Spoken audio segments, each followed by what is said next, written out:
But like every single gig I've ever played, someone has said, "Oh, your vocals really remind me of Kate Bush," and I think that's so like it's so far out of what it is. How do they? It's like what? I don't get it. Hi, I'm Bex, and I make music for your ears, and you're listening to the Chronicles of Podcast.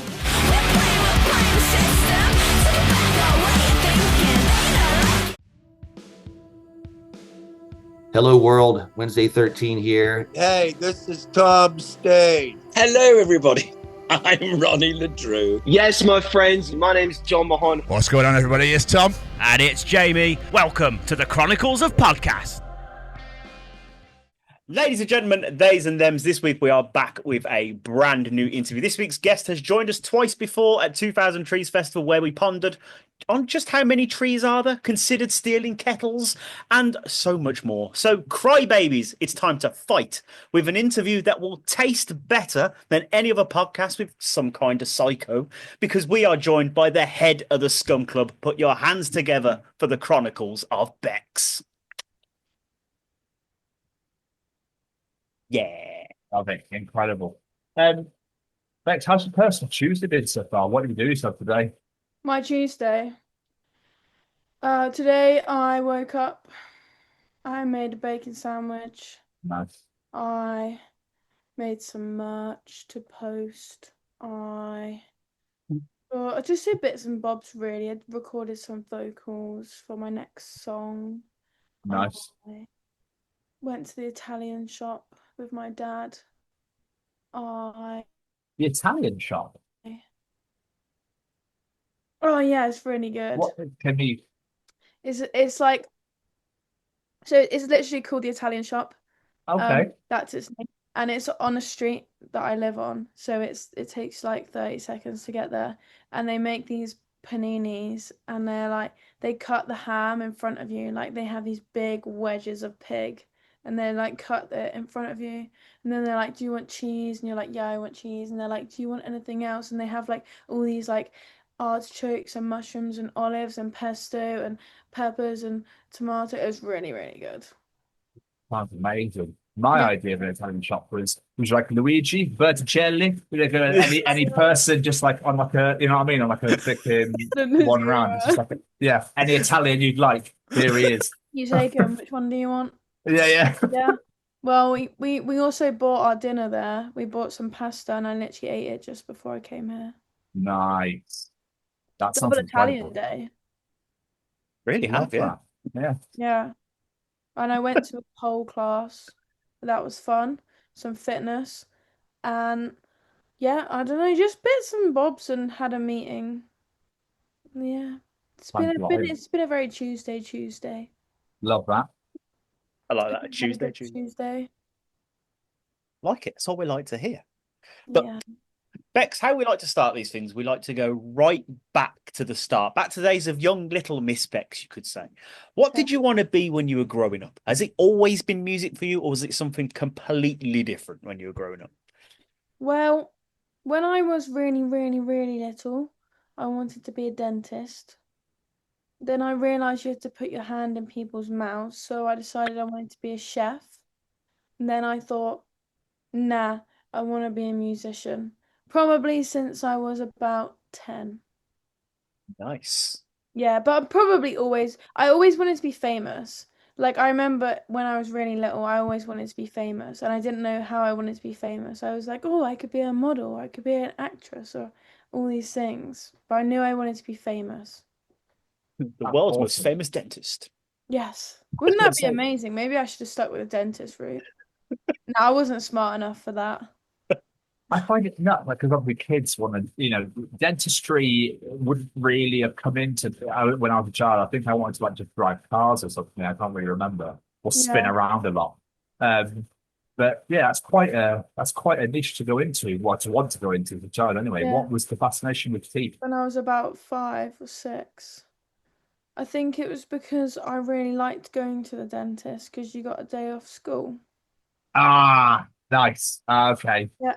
And they didn't. I didn't I never understood why everyone hated the dentist. Like, all they do is look at your teeth and go, "Well done, you brush your teeth well." And then they give you a little like bit of toothpaste, and you're like, "Thanks, free toothpaste." And then you get a whole day of school. It's not even that bad. What a win! What a massive win! Yeah. It's like how most kids are like, yeah, I'll get a sticker, but you're like, yes, free toothpaste. Free tube of toothpaste. I love getting like new toiletries. Just so satisfying opening it. Even as a kid, I was like so excited to finish my soap, so I could be like, I'll get new soap. Isn't that an actual thing though? If like the bottles are half full, like the satisfaction like from finishing it is. I swear that's an actual thing. There's an actual name for it and everything. Is it? I love finishing things. Yeah, I swear that's an actual thing. I can't remember what it's called though. But I swear actually finishing something and get that satisfying feeling is an actual, not condition, that's the wrong word. But it's an actual thing that people, I need to look it up. I need to do my research, but to look at you. It might be a thing. Most things have names. Yeah, definitely this day and age. Call a Anyway. thing a thing, and it makes it a thing. Yeah, okay, exactly. So obviously you said 10 years old, you discovered like this love for music. Where does that love for music come from? Did your parents raise you with a lot of music around, or was it somewhere else? My parents are really musical. Like my dad plays in a band. My Oh, mum nice. used to play in a band. They're not like famous. They just played at the pub. Oh, that's awesome. Yeah, my dad still does it now. So yeah, I've always been around music, but like they didn't really play music. They don't listen to music so much. They just like they make music. But they always have the radio on, but they don't put on albums. I always thought that was weird. And nowadays when I have like my own record player and stuff and I sit and listen to stuff in my room, I'm always like, well, my parents never do this. They never just put on like an album or there's no music in the car. But yeah, they were very musical. They still are musical. They're still alive. That's yeah. good. That's good. They haven't gone anywhere, just in the kitchen. But that's crazy though, to actually be musicians and not actually listen to anything. So what were they influenced by then? How did they must have listened to it growing up. So I find that crazy. Not listen to anything. So how do they know what sort of style they like or what they like to play? What did your dad play?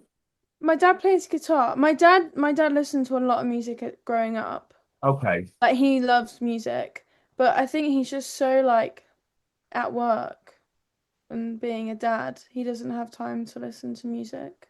Okay. Recently though, he started listening to more music. I'm setting up this vinyl club with my family where every like 2 weeks we swap a vinyl and listen to it and give each other notes. That's amazing. That's a great idea. Book club, but none of us have time to read a whole book in like 2 weeks. Yeah. So vinyl club. So I like cool. that. That's really cool. Yeah, Really cool and idea. also we can like buy each other vinyls and be like, I think you'll like this one because there's a record shop literally next to the Italian shop, so we can go get a panini, buy a vinyl, then swap them. Oh. Not swap the paninis, the vinyls, obviously, not the paninis. Yeah. Yeah, that would be Vinyl and Panini Club. Why not? yeah. Italian vinyl club. But so where did this love for like rock music, punk music, like the alternative music, where did that love come from? I don't know. I think when I was in secondary school, like I joined like a what's it called? Like a weekend rock school sort of thing. And then they sort of like put you into bands and you just do covers and stuff with your little band, and I was like 12.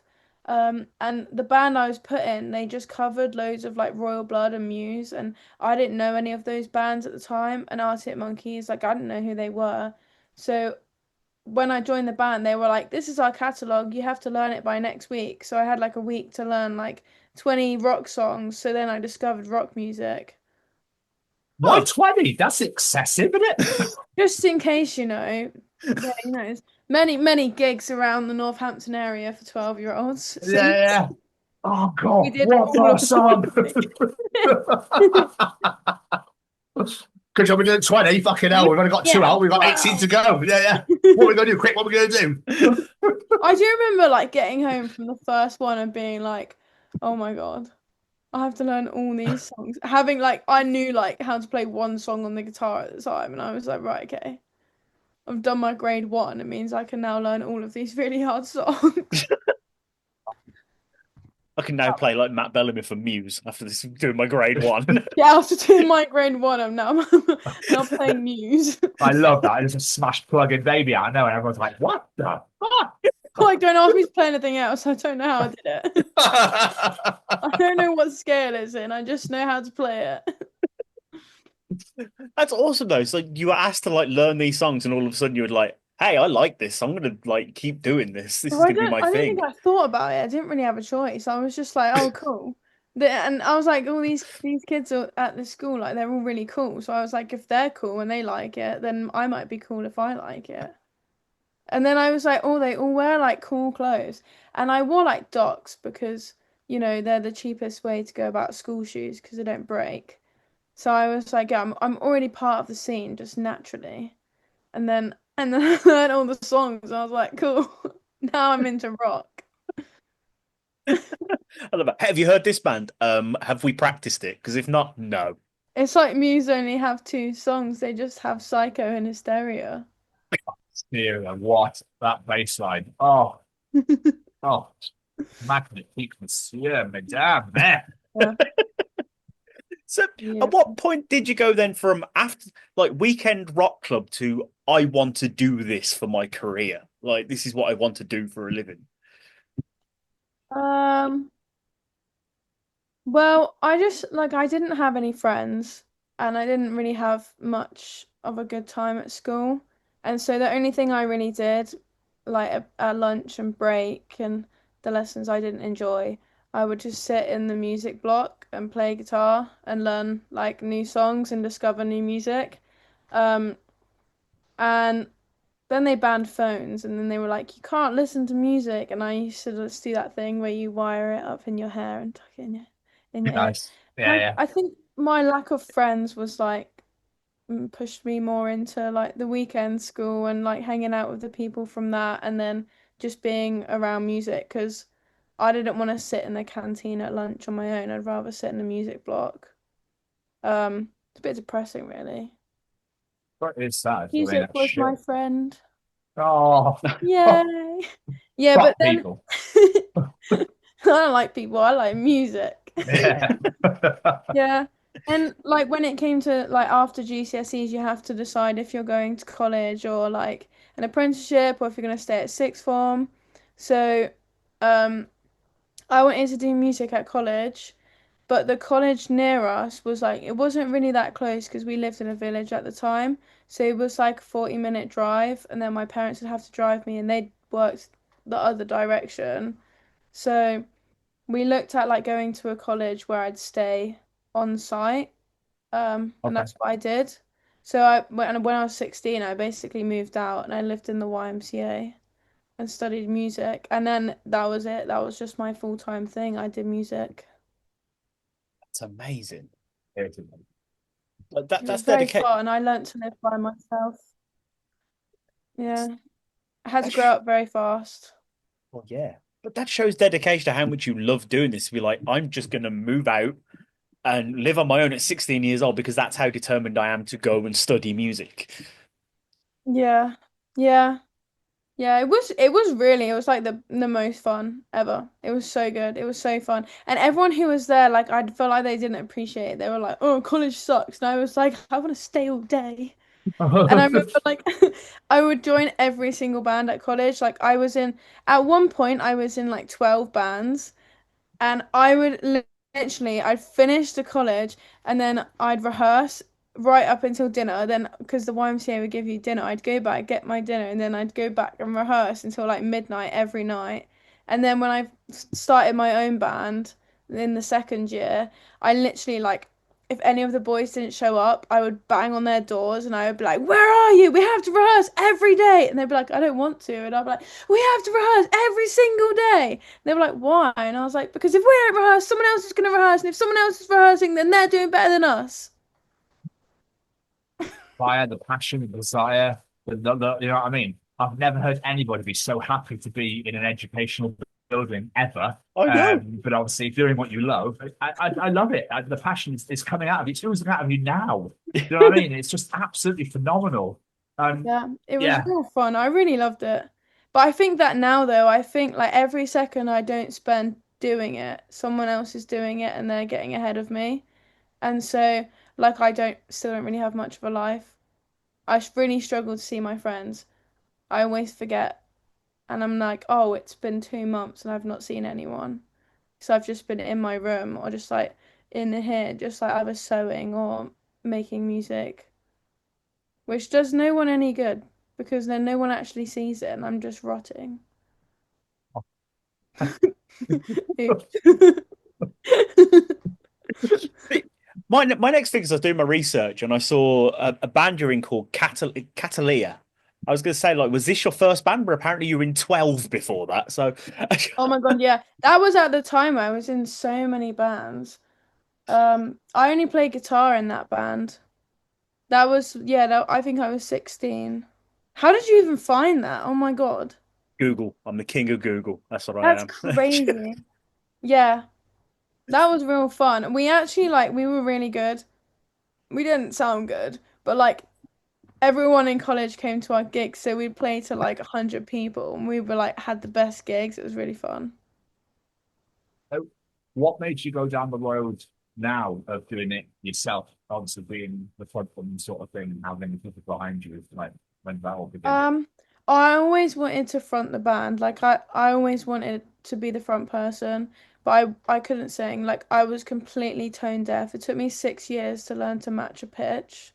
Like, yeah, it was insane. I had vocal lessons twice a week, but I couldn't hear it. And still now I really struggle to like know if I've just sung something in tune or not. But yeah, it took 6 years of like vocal lessons to learn to match pitch. That was painful. My mum had to just sit there and be like, very good. But I just really wanted to do it. I really wanted to just run around on stage and sing to people. And I love singing, like I've always loved singing. And in the car, I'd sit and sing and sing and sing and sing. And my brother would be like, shut up. My mum would be like, she's not doing anyone any harm. But oh my God, it was terrible. It was so bad. So I always wanted to be the front person, but I think I had to like I was in all those bands to build my confidence and like because I knew I wasn't confident and I was very quiet and I'd just gone from having like no friends whatsoever to being at college where everyone was really nice and like I got along with everyone and it was a big change and I had to like rebuild my confidence and then also practice singing some more. And when I did start, like we had a band where I fronted it, and to be honest, my vocals were pretty terrible. And when I started Bex, my vocals were pretty bad too. They got all right recently. They're still not the best. They could be better. But yeah, I always wanted to front the band.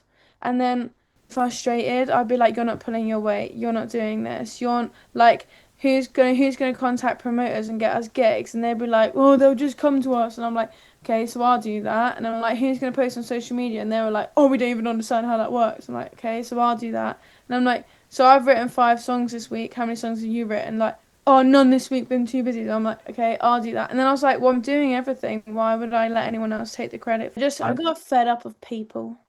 Yeah. It's so hard to find people to be like that want to be that love it as much as you do. I mean, it's fine to find dedicated people that want to do it.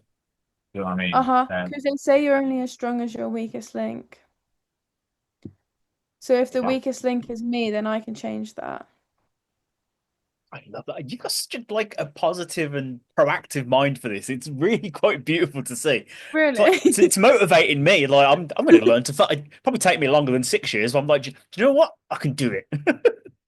Maybe I'll be a motivational speaker. But you should. Maybe I've gone down the wrong path again. Damn it. You definitely haven't. Should have been a dentist. A motivational speaker come after Bex is finished. Do you know what I mean? After the band is done, that sort of thing. You know. When I'm president. Yeah, exactly. Cool. So, for those unaware who listen to this who haven't listened to your music, how would you describe your sound? I find that really hard. I always try and like I aspire to make music. Well, it's not words. It's like, you know, when you go on TikTok and all you see is bands being like, if you're a fan of Limp Bizkit and Linkin Park, then you're like us. I always hate that. I always think, why are you trying to be someone that's already been? Like, and I always think, like, the biggest flex of Bex is that I can't compare it to any other band because, like, I don't know Yeah. what it sounds like. And I do, like, ask people, and I'm like, what do you think? What band would you compare us to? And they'd be like, oh, like your energy is like this, but the sound of the bass is like this, but then the vocal is like this. And I'm like, yeah, so what band would you compare us to? Like, what fans can we target? And they're like, oh, well, I don't know. So I don't know. I find that question really, really difficult, but also because I don't want to sound like, I don't want anyone to ever be like, see me live and be like, oh, that was so Nova Twins. I'd be like, Yeah, oh, yeah. that's such like a diss. Why did you say that to me? I'd be so upset. I get what you're saying though, because I couldn't compare you to anyone. Are you just saying that though? No, genuinely, because I was talking just quite a while ago, and I was talking to you about someone, and I was like, yeah, this sounds like, yeah, I don't know. I don't. You know, the one I get like all the time is Kate Bush, and I don't understand like why I get Kate Bush. But like every single gig I've ever played, someone has said, "Oh, your vocals really remind me of Kate Bush," and I think that's so like it's so far out of what it is. How did they? It's like what? I don't get it. I'm waiting for you Huh? now to come on stage going, baboosh, baboosh. You know what I mean? That's a, yeah, yeah. I And just it's like, don't get it. But that's every single gig I've ever played, someone has said Kate Bush. okay. Yeah, I'm lost on that one. Yeah, Are they at the right show? I don't Just know. like, That fools me. yeah, I definitely didn't get that. No, No. No. no. Did really enjoy politics. I'm not gonna lie, I was really enjoying that this morning on my walk to work. Just why saw that again. Lyrics wise, where does your inspiration come for your lyrics then? Was it like story based, is it political, is it personal? Like where do you draw your inspiration from? It's entirely personal. I'm a really strong believer of you can only write what you know. Love that, yeah. And I think when people write songs that are stories, like it's cool, but I couldn't do it because I don't know the emotions behind those stories. I always think like if I wrote a book, I'd have to just write about my life because I wouldn't know. I can't imagine an emotion that I've never felt. Yeah. And I don't think actually anyone can. And I think if you write what you know and someone relates to it, then it kind of makes you feel better, but it also makes them feel better. I imagine for you writing them and getting them off your chest stuff, it's kind of like therapy, really. Oh yeah, it's the best type of therapy. I like went through some bad stuff at the start of the year, and the following week I was like, Sam, we have to go in the studio, and we just wrote like 5 songs all about the exact same thing, and they were all so different. And afterwards I was like, I don't feel anything. Like it's gone. I have no emotion towards this subject. Because we were like, oh, we could write a whole album on this subject. And then literally after we wrote all those songs, I was like, I can't. I have no emotion towards it. I feel nothing. It's like it never happened. It's just gone. I just pushed it out of my body. It's so weird.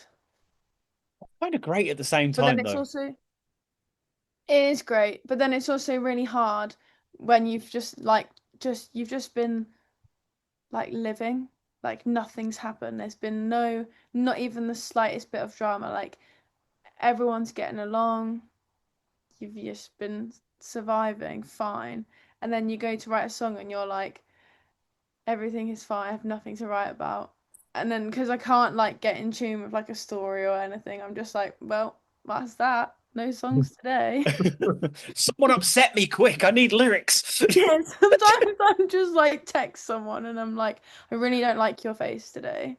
Just see their response, see if we can get a little argument going, so I can be like, oh, I'm so angry at my friend. The next week's just everything's great, everything's great. This song's called The Italian Shop. So I woke up this morning and I went to the Italian shop. It was really good. And I ate a lot. Writes itself. See. It's so easy. Right from the heart or the stomach.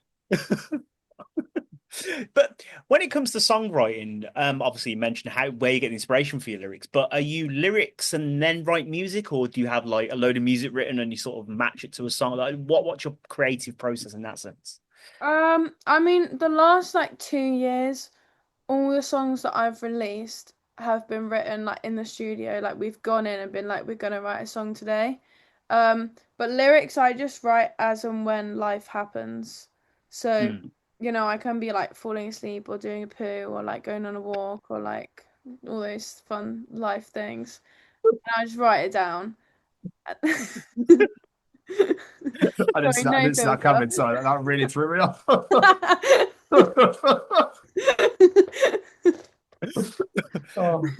has there ever been like moments where you're in like the most inappropriate, like showering or something, like, and something goes in your head, you go shit, and then have to like voice notes for like 3 a.m. or something? Yeah. Often when I'm doing a poo. I mean, they say we have all our best ideas on. So. Yeah, exactly.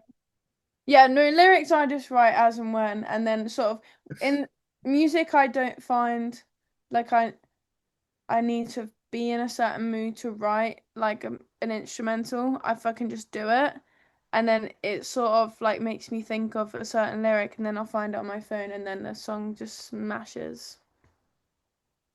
I like that. So obviously you've got the boys in the band with you as well. Are they contributing to the writing side as well, or are they just performance-wise? Now I just give them their parts and I say, play this. Don't change it. And if they change it, I go, you've changed it. This is not my song anymore.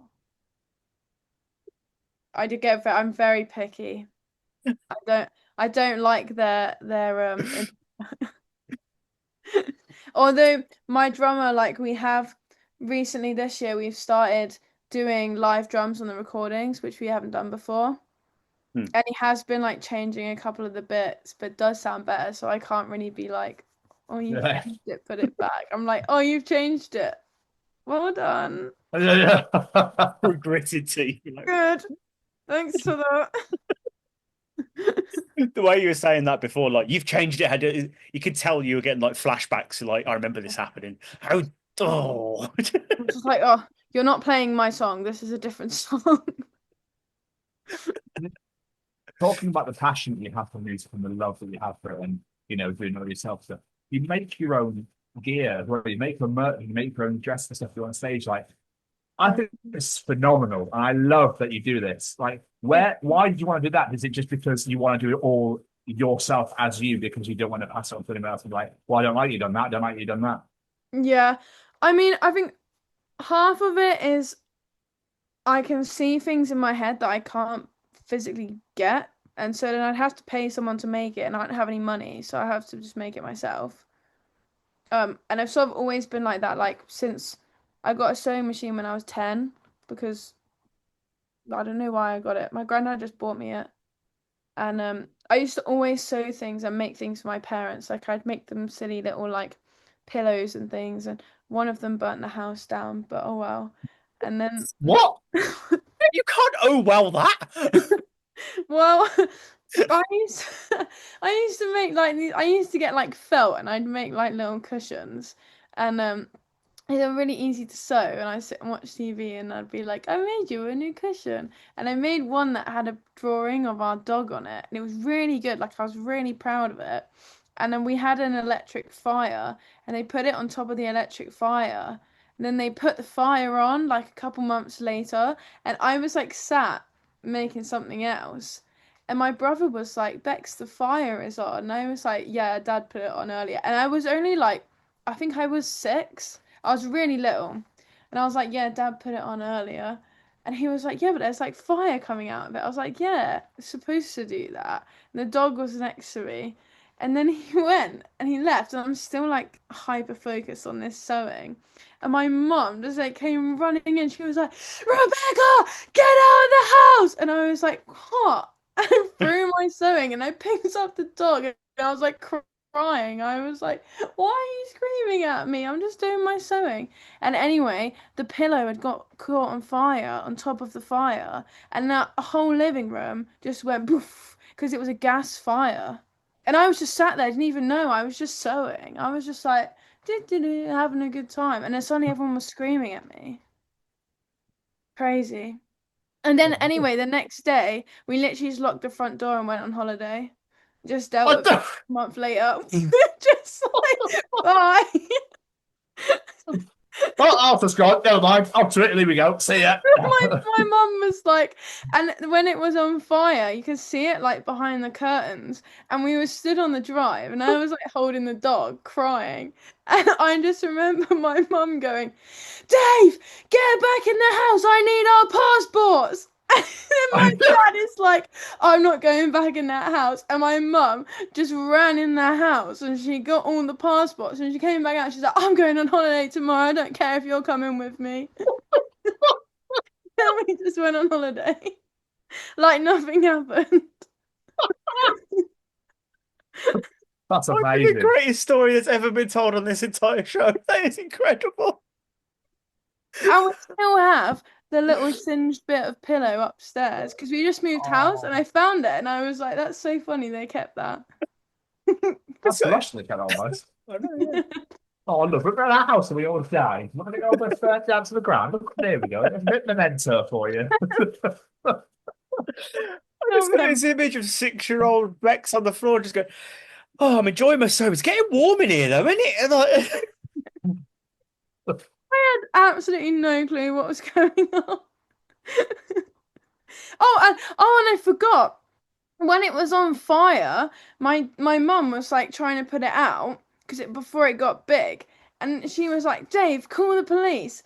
And my dad ran away, and then he ran back and he was like, what number do I call? And my mum just flipped. I left. There Yes, love it. There she is. So we have really bad Wi-Fi. It's all good. mine's playing up as well, so don't worry. Is it? Oh, Yeah. ours is just really bad. Like if you try and print something, it takes about 15 minutes. It's just like for the whole time. It's so annoying. It's terrible. Proper 1990s printer. Literally, for like half an hour. See, every time someone orders something from my site, I'm like, oh, great. And watch the printer for another hour. You'll order in 3 to 4 weeks. Yeah. But why is the shipping so long? But the printer's really slow. So we do have to talk about it. We mentioned then you make your own stuff, like very much in control. But right behind you in that picture are 2 giant versions of your own head. Where on earth did the idea for Big Bex come from? I don't know. I keep getting asked this and I don't know. Just one day I was like, it would be so good if I had a mascot. And then the next day I was like, let's go to the market. I took Josh, my bassist, with me. I was like, let's go to the market and buy all the materials. And like no one really knew what was happening. And I was just like so like when I get an idea, I just have to do it and I have to do it instantly. Like I can't even sleep on it. Like if I want something, I have to do it. So I was just like, we have to make these massive heads. And literally I just went and bought all this foam and I was like, let's just make this massive Bex head. I don't know, I just made them and I was like, that's hilarious. I'm keeping them forever. But I feel like they've taken off massively. They're all over your social media. They're music videos now, aren't they? Everyone's loving them, aren't I know. I feel like I should make them their own social media. they? Let them be their own person. Bex and Big Bex. They can have their own identity. Well, they certainly had fun at 2000 Trees. So They did. They've got many more places to be this year. it's fucking superb. But obviously, you mentioned you got like places to be this year. Like festival season is not over for you yet. You've got Pride Rock, Boomtown, Girls in the Pit, Rebellion. I assume the Big Bex will be seen at all of these locations as well. Yes. Maybe even 2 of her. She may be double. Wow. Twin Big Bex. Mm-hmm. Yeah. Twin Bex. I'm sort of thinking now though. I'm like, does Big Bex have to be in all of my music videos from here on out? Strong potential, I'd say. Yeah, like she's maybe just taken over. Like I feel like I've lost my identity. It's all about Big Bex now. Yeah, no, it's definitely not. Your identity has not gone anywhere. It's just like I'm bigger. a bigger version of you, I guess. True. Amplified. They are quite big. Best thing was a metaphor, like part of the personality. Like you could have loads of different like parts of the personality as different versions of his back. So back at the beginning of June, you released your most recent single, Politics. How has that been received? I think it went pretty good. Did you like it? I liked it very much. It always gets stuck in my like. It gets stuck in my head, but a lot of your songs get stuck in my head. Like Taste Better, especially, gets stuck in my head all the time. Word for word, nailed it. Weird, isn't it? I know, right? Smashed it. Literally word for word, that was beautiful. We joked about this earlier, which is the fucking real thing here. What emergency? You never know. You might have to do it in life. But obviously you've released lots of singles, you released a couple of EPs and whatnot. Is there an album in the works? Is there something we could talk about there, or is it just at the moment just going to keep bashing the singles out, keep help and Spotify people happy? Yeah. I think 2027 is the year for the album. I think 2026 is too soon and it's so expensive and I'm big in demand right now, but I think 27 is. Love that. You're fucking genius. I'm very, very excited for that. But it'd be nice to have a physical copy, surely, and it'd be nice to have an actual whole thing done, a whole piece of art, work and that sort of thing, and be able to be like, I fucking made this. Yeah, and like a vinyl. Hopefully, we can try and get a couple last more questions in. Before we let you go, there's a question I like to ask musicians. If anyone hasn't heard your music before, what's one or two songs you think will give the best feeling for what Bex is about? I think that they should listen to Politics and Crybaby. Ah, two bangers. Two bangers. Superb. No, I think they're my two most proudest songs because Absolutely. they're cool and complicated. Cool and complicated. I like it. This has been so much fun. Before we let you go, Mr. Stephen, did you have any more questions for our wonderful guest? I do. I have one more before the internet cuts out. When you first started this musical journey, going to school, loving, going to college, loving it, and never leaving that room and all that building, should I say? Did you ever think that this is where you'd be today with playing festivals, playing download, playing trees, all that sort of stuff? I could lie and say no, but yeah. I really did think this is where I'd be. I actually I got really upset about this year because obviously I'm 23 now and I was like, damn, I really wanted to be doing all this stuff when I was 20 and I felt really down. I was like, I'm so behind on my mental schedule and I got really in a really big like flump about it and I was like, I'm 3 years behind. How am I going to catch up? But obviously all these goals are like all in my head and no one else knows about them. But yeah, this is what I want to do. Like, I want to play bigger things. I want to play Wembley. I want to sell out Wembley. So, and then when I do that, I'm not going to be like, no, I never imagined me doing it. Like, I do. I imagine it all the time because that's what I want to do. And you will. Yeah, and you will. Because Hopefully. you put in the work. Like, we didn't mention, like, you released your first single 2022. We spoke to you first at 2000 Trees 2023. In 1 year of releasing your first song, you're playing one of the biggest UK music festivals. Like that doesn't happen. That's incredible. And that's because of the hard work, the dedication, the passion you put into this. And it's incredible. Yeah. And if I had a hat, tip it because it's absolutely amazing. It really is. Thank you. Thank you. I don't really see it like that, I think, because it's my everyday. Like, I do this. And I feel like it's that 1 year is 365 days of like 12-hour days being like, how do I do this? How do I do this? How do I do this? So then it feels like forever has passed. But it's really only been like, well, it's only year 3. It's crazy. And you've Feels like achieved incredible things. Years. Thank you. I appreciate that. It's absolutely amazing. Bex, plugs, social medias, websites, where can people find you out in the world? on the internet. Bex. I'm sure if you type in Bex, something will come up. My website, bexofficial.